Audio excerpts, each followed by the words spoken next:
Alam mo ba na may barya tayong may mukha ng tama raw? Oo, ito ang kilalang isang piso Flora and Fauna series coins, isa sa mga pinaka-iconic na barya sa Pilipinas. Ito ay unang inilabas noong 1982 bilang bahagi ng Flora and Fauna series kasunod ng Bagong Lipunan series.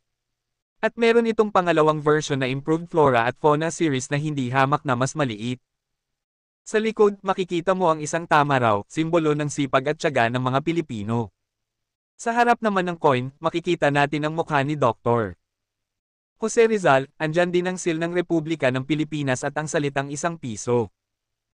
Gawa ito sa copper nickel, at medyo malaki, may sukat na 29 mm at may bigat na halos 9.5 grams. Ramdam mo talaga ang bigat ng pera noon. Ang tama raw sa barya ay hindi lang disenyo, ito'y paalala ng kahalagahan ng agrikultura sa bansa. Kaya kung may ganito ka pa, alagaan mo, dahil ito'y bahagi ng ating kasaysayan. Ngayon, collectors love this coin.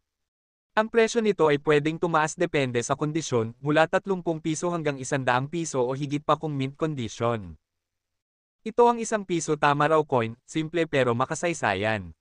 Meron ka rin ba nito kabarya?